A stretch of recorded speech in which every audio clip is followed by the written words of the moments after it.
আসসালামু আলাইকুম, স্বাগতম জেসমিন রসই ঘরে। আজকে আপনাদের জন্য খুবই মজাদার একটি রেসিপি নিয়ে হাজির হয়ে গিয়েছি। আমি জেসমিন আক্তার। আজকে তৈরি করে দেখাবো বরিশালের একটি আঞ্চলিক রেসিপি, বিস্কি। খুবই মজাদার এই রেসিপিটি তৈরি করার জন্য যা যা লাগছে দেখিয়ে দিচ্ছি।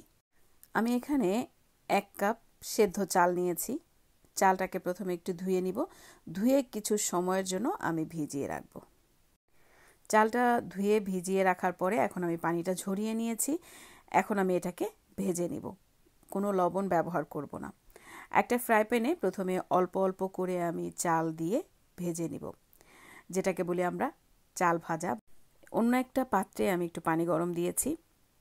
এভাবে চালটা যখন ফুটে উঠবে, চুলার আঁচটাকে লো থেকে মিডিয়াম আঁচে রেখেই আমি চালটাকে টেলে নিব।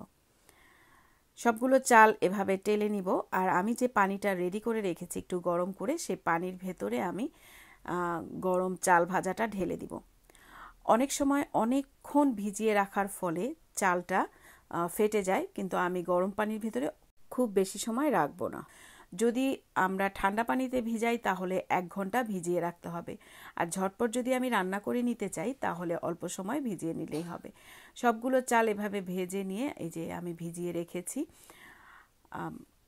10 থেকে 15 মিনিট। এরপরে পানিটাকে ঝরিয়ে নিচ্ছি। অন্য একটা পাতিলের ভেতরে আমি 2 কাপ প্রথমে পানি দিয়েছি। এর ভেতরে দারচিনি, এলাচি এবং তেজপাতা দিয়ে দিয়েছি। দিয়ে দিচ্ছি 1 কাপ গুড়। গ্রাম হিসেবে যদি আমি বলতে চাই 220 গ্রাম গুড় আমি এখানে ব্যবহার করেছি। টোটাল আমি এখানে 3 কাপ পানি ব্যবহার করেছি। এবার গুড়টা গলে যাওয়া পর্যন্ত জাল করব। গুড়টা গলে যাওয়ার পরে আমি এখানে দিয়ে দিচ্ছি লবণ, 1/2 টিস্পুন। লবণ স্বাদ মতো আপনারা ব্যবহার করতে পারেন। এবার আমি চালটাকে পানি ঝরিয়ে নিয়েছি। গুড়টা যখন জাল করছিলাম এর ভেতরে আমি দিয়ে দিয়েছি 1 কাপ নারকেল কোড়ানো। নারকেল কোড়াটা দিয়ে আবার কিছুক্ষণ একটু নেড়ে চেড়ে এরপরে আমি এর ভেতরে দিয়ে দিচ্ছি 1 টেবিল স্পুন ঘি। আপনারা চাইলে সয়াবিন তেলও ব্যবহার করতে পারেন। ঘিটা গলে যাবার পরে আমি এর ভেতরে ভিজিয়ে রাখা চালটা, যেটা আমি পানি ঝরিয়ে নিয়েছি, সেটাকে দিয়ে দিচ্ছি। চুলার আঁচটাকে আমি এখন মিডিয়াম থেকে হাই হিটের মাঝামাঝি রেখেছি। পুরোপুরি মোটামুটি বলক চলে আসার পরে আমি প্রথমে একটু ঢেকে দিব। এরপরে আবার ঢাকনা খুলে কিছুক্ষণ জাল করব।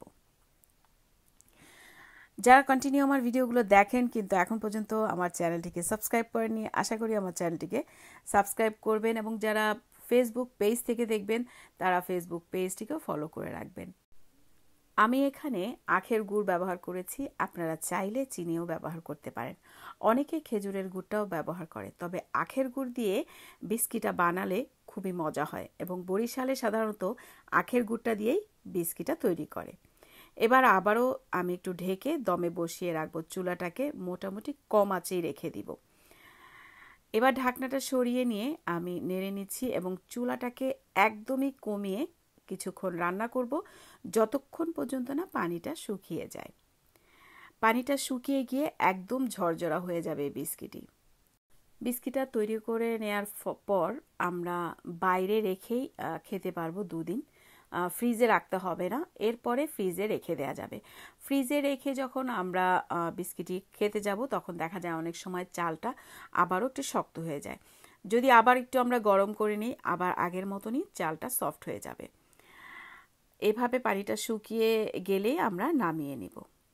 কেমন লাগলো আপনাদের কাছে এই রেসিপিটি অবশ্যই কমেন্ট করে জানাবেন। আর যদি ভালো লেগে থাকে তাহলে অবশ্যই লাইক করবেন, শেয়ার করে দিবেন ফ্রেন্ডস অ্যান্ড ফ্যামিলির কাছে। আপনারা ঘরে তৈরি করে আমাকে কমেন্ট করে জানাবেন কেমন হলো আপনাদের তৈরি করা রেসিপিটি। আজ এ পর্যন্তই। অন্য কোনো সময় নতুন কোনো রেসিপি নিয়ে আবারও হাজির হয়ে যাব আপনাদের সামনে। সে পর্যন্ত ভালো থাকবেন সবাই। আল্লাহ হাফেজ।